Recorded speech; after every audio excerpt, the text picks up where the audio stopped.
Bom dia, como é que vocês estão? Tudo bem? Espero que sim, que seja um novo dia, um novo amanhecer, um novo propósito. Que bom que você está aqui. Hoje Deus colocou uma palavra no meu coração. Ontem, através do café da tarde com minha esposa, o Senhor falou profundamente com a gente em João, capítulo 4. E o título é Jesus e a mulher samaritana. Um café.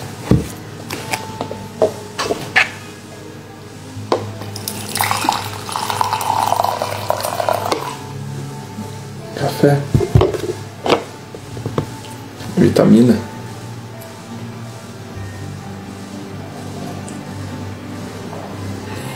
Eu vou ler o texto e depois trazer algumas reflexões e trazer reflexões sobre abordagem sobre a terapia, sobre o comportamento de Jesus, o comportamento da mulher e Jesus ressignificando esse momento da mulher. Então começa assim: os fariseus, versículo 1, ouviram dizer que Jesus estava ganhando mais discípulos e batizava mais pessoas do que Jacó. De fato, não era Jesus quem batizava, e sim os seus discípulos. Quando Jesus ficou sabendo disso, saiu da Judéia e voltou para a Galiléia. Uma observação aqui: a distância de Judéia para Galiléia é aproximadamente de 100 a 144 quilômetros. A pé daria 2 dias de caminhada, ou mais. No caminho, ele tinha que passar pela região de Samaria. Ele chegou a uma cidade da Samaria chamada Sicar, que ficava perto das terras de que Jacó tinha dado para seu filho José. Ali ficava o poço de Jacó. Era mais ou menos meio-dia, quando Jesus, cansado da viagem, sentou-se perto do poço. Uma mulher samaritana veio tirar água, e Jesus lhe disse: por favor, me dê um pouco de água. Os discípulos de Jesus tinham ido até a cidade comprar comida. A mulher respondeu: o Senhor é judeu, e eu sou samaritano. Então como é que o Senhor me pede água? Ela disse isso porque os judeus não se dão com os samaritanos.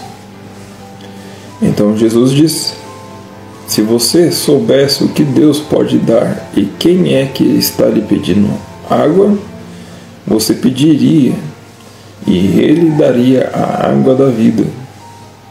E ela respondeu: o Senhor não tem balde para tirar água, e o poço é fundo. Como é que vai conseguir essa água da vida? Nosso antepassado Jacó nos deu este poço. Ele e seus filhos e os seus animais beberam a água daqui. Será que o Senhor é mais importante do que Jacó? Então Jesus disse: quem beber dessa água terá sede de novo. Mas a pessoa que beber da água que eu lhe der nunca mais terá sede, porque a água que eu lhe der se tornará nela uma fonte de água que dará vida eterna. Então a mulher pediu: por favor, me dê dessa água.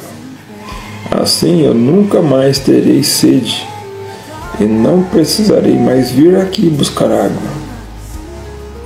Jesus: vá chamar seu marido e volte aqui, ordenou Jesus. E a mulher: eu não tenho marido, respondeu a mulher. Então Jesus disse: você está certo ao dizer que não tem marido, pois já teve 5, e este que você tem agora não é de fato seu marido. Sim, você falou a verdade, a mulher respondeu. Agora sei que o Senhor é um profeta. Nossos antepassados adoravam neste monte. Mas vocês, judeus, dizem que Jerusalém é o lugar onde devemos adorá-lo. Jesus disse: mulher, creia no que eu digo. Chegará o tempo em que ninguém vai adorar a Deus, nem neste monte, nem em Jerusalém. Vocês, samaritanos, não sabem o que adoram, mas nós sabemos o que adoramos, porque a salvação vem dos judeus. Mas virá o tempo, e de fato já chegou, em que os verdadeiros adoradores vão adorar o Pai em espírito e em verdade, pois são esses que o Pai quer que o adorem. Deus é espírito, e por isso os que adoram devem adorá-lo em espírito e em verdade. A mulher respondeu: eu sei que o Messias, chamado Cristo, tem de vir, e quando ele vier, vai explicar tudo para nós. Então Jesus afirmou: pois eu, que estou falando com você, sou o Messias. Naquele momento chegaram os seus discípulos e ficaram admirados, pois ele estava conversando com uma mulher. Mas nenhum deles perguntou à mulher o que ela queria. E também não perguntaram a Jesus por que motivo ele estava falando com ela. Em seguida a mulher deixou ali o seu pote e voltou até a cidade, e disse a todas as pessoas: venham ver o homem que disse tudo o que eu tenho feito. Será que ele é o Messias? Muitas pessoas saíram da cidade e foram para o lugar onde Jesus estava. Enquanto isso, os discípulos pediam a Jesus: mestre, coma alguma coisa. E Jesus respondeu: eu tenho para comer uma comida que vocês não conhecem. Até aqui. Chegamos até o versículo 32, do 1 ao 32.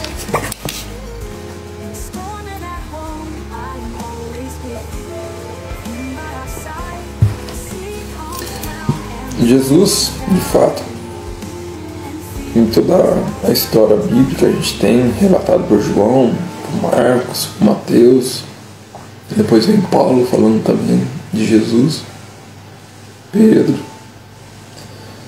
Ele nunca foi em busca de alguém. Ele nunca teve a atitude que ele teve com essa mulher samaritana. Jesus, de fato, ele preparou o caminho. Ele preparou o ambiente para receber aquela mulher. Da caminhada que ele estava indo para a Judéia, que estava indo da Judéia para Galiléia, ele, sabendo que a mulher samaritana ia ali buscar água, ele dispensou seus discípulos. Talvez o primeiro fato é que, se ela visse uma multidão ali, ela não iria se aproximar daquele poço, daquelas pessoas. Por quê? Essa mulher vivia em pecado, vivia com os seus homens, e ela era tida como uma mulher impura, uma mulher com a qual não se deve se envolver. E ela estava acostumada a chegar em ambientes, em lugares, e as pessoas saírem desse ambiente, desse lugar por conta dela. Ela estava acostumada a ser mal vista.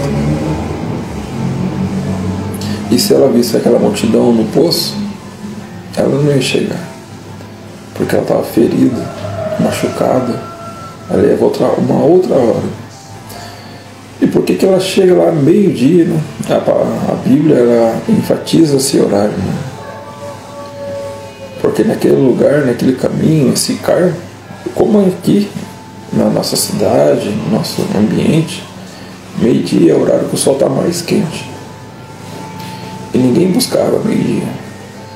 O poço estava vazio. Ela não ia ter o desprazer de subir da sua casa e encontrar pessoas pelo caminho. Ela não ia ter esse desprazer. Porque na Bíblia a gente sabe que quando um povo tinha o desprazer, ele cuspia nela, chutava ela, levantava poeira nela. Então ela estava acostumada com essa rotina de solidão, de ser apontada, julgada, E ela sofria, né? Aquele sol do meio-dia com seus potes para buscar água para sobreviver. Mas mal sabia ela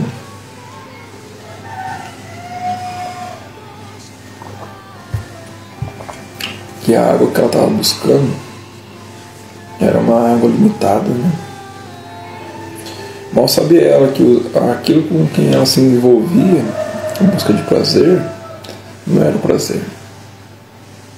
Ela tinha tido 5 homens e agora um homem com quem ela estava não era dela, não era prazer, não era amor, era uma baixa autoestima, era um senso de validação que ela tinha que ter. Só que o problema para a gente, tanto para ela como para nós nos dias de hoje, que quando nós estamos com a nossa autoestima baixa, quando nós estamos de certa forma destruídos por dentro, ou estamos cheios de coisas ruins como pecado, prostituição, pornografia e assim por diante, na terapia a gente consegue fazer uma leitura disso como busca por prazer.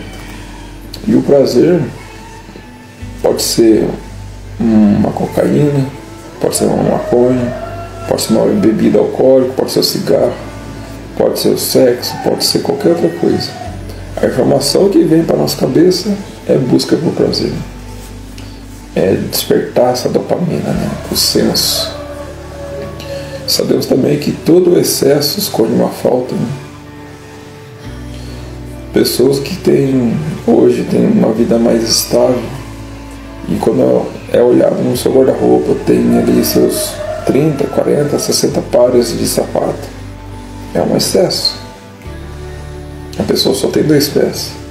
Ela pode ter 7, 10 calçados, um para cada dia e 3 de reserva. E o que é esse excesso? Uma baixa autoestima. Talvez lá no passado, quando criança, não tinha o que calçar para ir para uma escola, para ir para um centro religioso, uma igreja.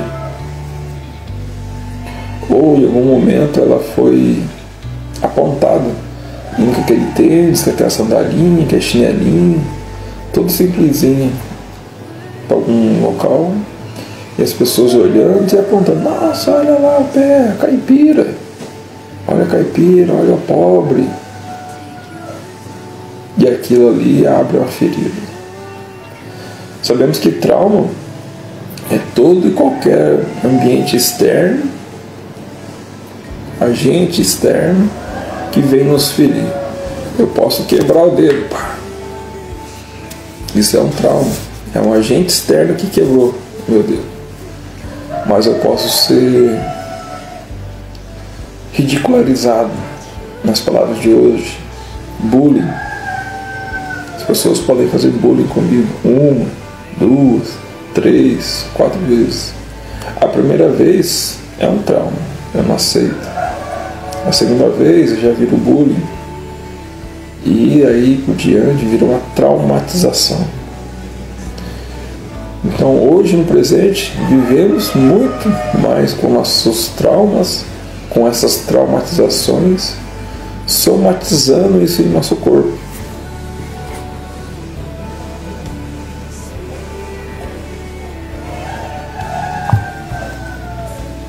Somatizando um sobrepeso, uma sobrevida. Eu tenho minha vida, mas sobre essa vida eu trago minhas emoções, meus traumas. Então tem algo sobre a minha vida. Eu tenho uma sobrevida. E aquela mulher, numa leitura comportamental, podemos dizer que era uma mulher que ela se validava pela aparência, se validava pelo ato da sedução. Porque nós temos 3 tipos de poderes.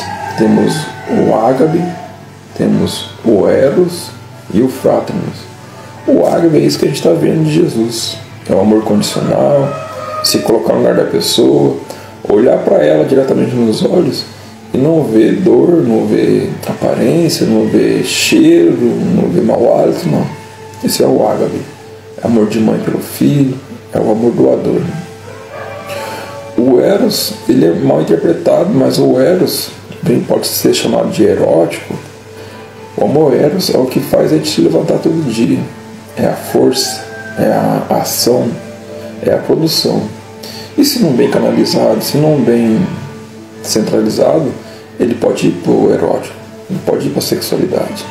Mas a maior força do Eros é o movimento, é a força motriz. O que te faz levantar da cama às 5 horas da manhã e levar um dia de trabalho, um dia de carga, de frustrações, um dia de peleja. É o Eros, é essa força. E o terceiro é o Fraternos. O amor fraternal, o amor de irmão por irmão. O amor que eu tenho por alguém que não é da minha família. O amor que eu tenho pelos meus irmãos, minhas irmãs. Esse é o Fraternos, fraternal. Sabemos que o fraternal ele é tão forte, né? A Bíblia cita isso, né? Um verdadeiro amigo é mais que um irmão. Ele é tão forte no gênero masculino, o amor fraternos, por causa das guerras, das lutas, né? Por que eu vou defender a Segunda Guerra Mundial lá na Itália, lá nos Estados Unidos, sendo brasileiro? Porque eu fui convocado pelo exército.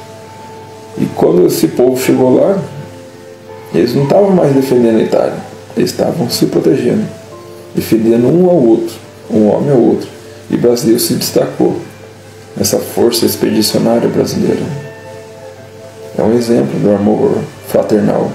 O amor que você tem com seu amigo, que você ajuda, você é proativo. Então são 3 poderes que eles andam junto, é um tripé. A gente diz que é um tripé. Eu não posso anular o Eros, porque eu vou perder meu propósito de vida, eu vou perder meu fulgor, a minha fúria. Mas uma fúria tem que ser dominada. Eu não posso deixar o ágape de lado, porque vou ser irrelevante à sociedade, ao meio, aos meus filhos, à minha esposa. E eu não posso deixar o fraterno de lado. Mas eu conheço pessoas que não têm esse amor fraterno, de fraternidade. Com certeza. Ela tem um excesso de dor. E ela não consegue confiar mais em ninguém. Ela não consegue se abrir para mais nenhum relacionamento. Ela se anula. Conheço mulheres que foram atingidas pelo amor Eros e se anularam de tal modo, de tal ponto, que tiveram um sobrepeso de vida, que tiveram um sobrepeso.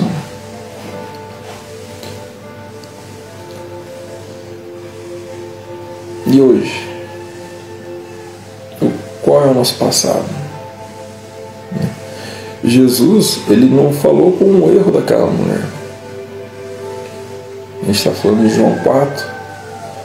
Jesus não falou com o erro daquela samaritana. Ele falou com a dor dela.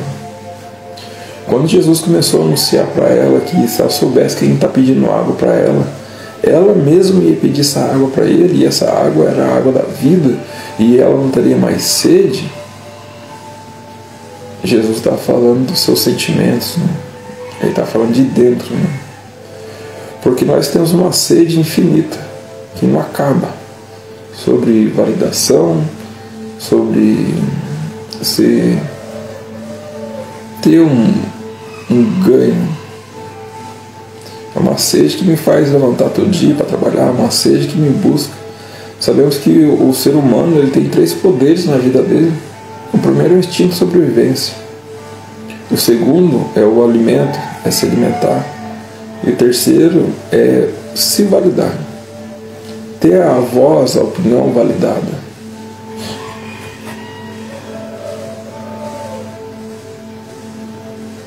E aquela mulher, ela estava anulada nas suas vozes. Ela estava anulada no seu senso de alimento. Ela estava sendo massacrada pelo seu povo. Toda emoção mal resolvida, ela transforma num peso no nosso presente e projeta o nosso futuro. Aquela mulher agora, ela estava tendo eu costumo dizer na terapia que é um colapso de realidade. No momento que Jesus começa a falar dessa água da vida, que ela não vai ter mais sede, que ela jamais teria que subir aquele monte meio-dia com os potes na cabeça para buscar água, ela estava entendendo que ela nunca mais ia sofrer, que ela nunca mais ia passar vergonha subir no morro, esperar meio-dia para subir naquele morro, buscar água. Ela estava entendendo que, de certa forma, os seus problemas sobre sobrevivência tinham acabado. Mas Jesus não estava falando da dor dela. Jesus não estava falando do erro dela. Jesus está falando do sentimento. E quando ele fala para ela que ela teria água da vida, ele estava tratando o seu excesso de dores. Pois sabemos que um excesso justifica uma falta. Então, se aquela mulher samaritana tinha um excesso de envolvimento com homens, de partes sexuais, para se validar, para ser aceita no meio, pelo menos de algumas pessoas, ela tinha uma perca. Ela tinha uma perca do outro lado. A balança estava desproporcional. E essa perca a gente chama de baixa autoestima. Como que foi o passado dessa mulher? Como foi a infância dela? A samaritana já era, de certa forma, excluída pelo povo judeu.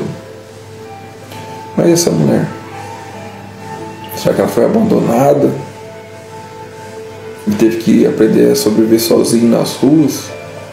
Será que ela foi abandonada e foi acolhida por um povo, por uma família? Só que no meio dessa família, essa mulher, ela, em vez de ser filha, em vez de ser irmã dos seus filhos, ela virou uma empregada doméstica. Tive relatos assim. Mulher que foi abandonada no estado de São Paulo, era órfã, foi adotada, mas quem adotou não adotou uma filha, adotou uma empregada doméstica. Ela começou a assumir os afazeres da casa, a limpar, a cuidar. Então nós não sabemos do passado dela. A Bíblia não conta o passado samaritano. Ela mal fala do nome dessa mulher. E Jesus, ele está aqui hoje nas nossas vidas, não para falar do passado, não para apagar o nosso passado, de dores, de sentimentos, mas Jesus, de certa forma, ele nos dá a oportunidade de ressignificar esse passado. E quando eu falo em ressignificar, não é falar assim, nossa, eu fui abusado, eu fui abandonado e tudo bem, eu apaguei isso e agora eu sou feliz. Não. Jesus nos dá, e buscando nele, entendimento nele, ele nos enche. Lembra que a mulher estava cheia de excesso de homens? Jesus vai nos enchendo da autoestima, da validação, do acolhimento, das emoções, ele vai suprindo.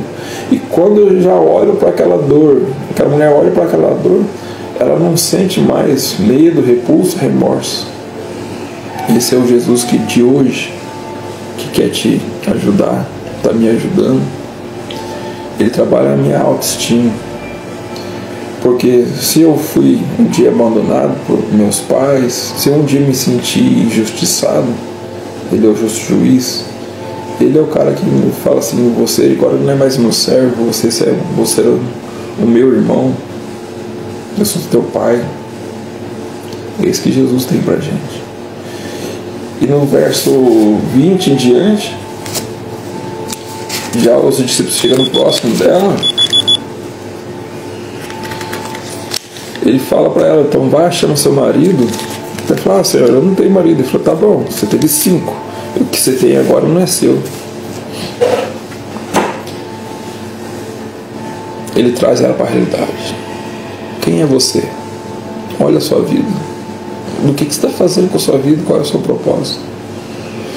E ele enche ela com um amor incondicional. Ele enche ela com um sentimento de filho, de adoção. Tanto, que quando chegam os discípulos, e o discípulo olha a mulher, olha Jesus, os discípulos não falam nada, aquela mulher já não precisava fugir das acusações. Todos ficaram em volta. Jesus ajuda aquela mulher a ressignificar a vida dela. Tanto que a gente vê nos versos seguintes que ela desce lá no seu povo e começam a falar: será que ele não é o Messias? E falou: tudo quanto eu tenho feito, porventura será que não é o Messias? Vamos lá falar com o Messias. E aí juntou-se a multidão próximo de Jesus. Aquilo que foi dor, aquilo que foi mágoa, desprezo, trauma na vida daquela mulher samaritana, já não valia mais nada, porque ela tinha conhecido o Mestre, o Messias, e ele tinha preenchido a falta no coração dela. E ela desceu para aquela cidade e anunciou para todo mundo, sem medo, sem vergonha, sem sentimento de ser menosprezada. E ela batia no peito: e ele sabe tudo que eu tenho feito. Ele falou: tudo que eu tenho feito vocês sabem, mas ele sabe muito mais. E ele não me julgou, ele não me desprezou, ele não me apontou. De fato, será que ele não é o Messias? E o povo ao redor daquela mulher, vendo a situação que ela tinha, a vida dela, e olhando para ela, falando com tanta vontade, com tanta veracidade, voraz, subiram para conhecer esse Messias. Então, trazendo para nossos dias de hoje, as suas dores, os seus traumas, o seu passado, a gente não muda, mas Jesus consegue preencher o sentimento de filho, o sentimento de abandono, com um amor condicional. E esse amor pode superabundar, tanto quanto você vai poder chegar no meio da sua família, no meio das pessoas e falar: eu era assim, sofria, eu tinha um sobrepeso, eu tinha dores, mágoas, mas Jesus, quando eu conheci Jesus, ele me preencheu. E hoje meu testemunho de dor não é mais sobre aquilo que as pessoas fizeram para mim. Meu testemunho de dor é aquilo que Jesus transformou em mim. É isso que ele tem para a gente nesse dia de hoje, nessa terça-feira, nossa segunda live. Nossas dores, elas podem ser feridas, mas sim, elas também podem ser curadas, ser um ministério, ser um testemunho na vida de outras pessoas. Agora é a reflexão.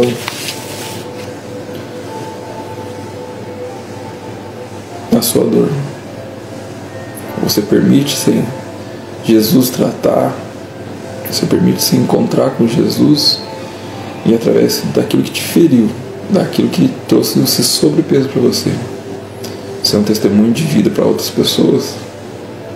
Aquela mulher não teve orgulho, ela não pensou. Muitos de nós hoje sofremos calados por orgulho, de não assumir uma posição. Jesus é meu Senhor, eu sou o servo dele. Embora Jesus me chame de irmão, eu sou servo dele. Então eu, homem, Cleiton, eu tenho que abaixar minha cabeça para o meu Senhor. Se eu sentir que não é para fazer, não é para fazer. Se eu sentir que não é para falar, não é para falar. É assim. Nós estamos encerrando nossa live. Deixe esses momentos de reflexões. Toda emoção mal resolvida se transforma em peso no presente e projetos futuro. Curar não é esquecer o passado, é entender e dar um novo significado. Jesus não falou do erro da mulher, ele falou com a dor dela. E não é sobre culpar o passado, é sobre curar o que causou em você, ressignificar. Nós devemos transformar nosso presente para projetar o nosso futuro. Se até hoje, no encontro com uma mulher samaritana, com Jesus, nesse poço de Jacó, se até hoje, eu e você que está aqui, você que vai passar por aqui, você se sentia envergonhado, você tinha dores, tinha sede de vida, é um encontro com Jesus. Não com a palavra do Cleiton, mas um encontro com Jesus. E que o Senhor possa ressignificar te ajudar a ressignificar a sua vida, suas emoções, não apagando o passado, não tirando as dores, mas te preenchendo com aquilo que é verdadeiro, preenchendo com o sentimento de filho, o sentimento de pai, e só Ele pode te dar a presença do Espírito Santo, a presença de Deus em sua vida. E esse é o meu desejo por você, que nesse dia, nessa terça-feira, você possa ser preenchida pela presença de Deus através do seu Espírito. A gente está encerrando a live, amanhã tem mais. Vamos orar? Deus, Pai, obrigado, Senhor, pelo dia de hoje, por esse momento, pelo dom da vida, Senhor, pois nada seríamos se não fosse o Senhor.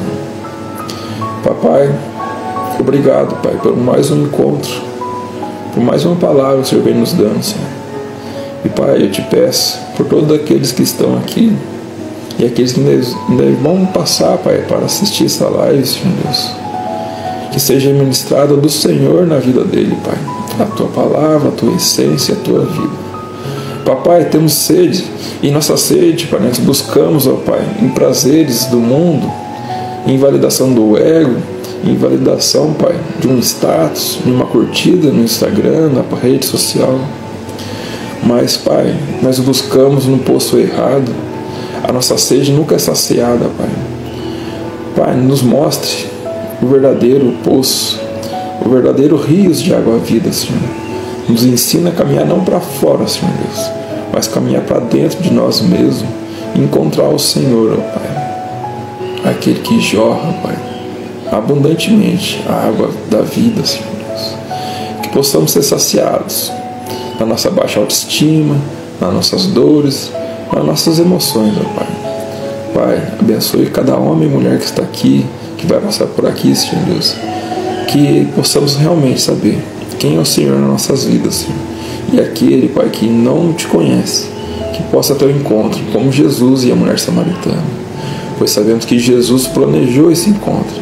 E assim eu desejo, Pai, esse encontro na vida de cada um e também na minha vida, Pai. Assim eu oro, agradeço e declaro em nome de Jesus. Amém. Tenham todos um bom dia. Tchau, tchau.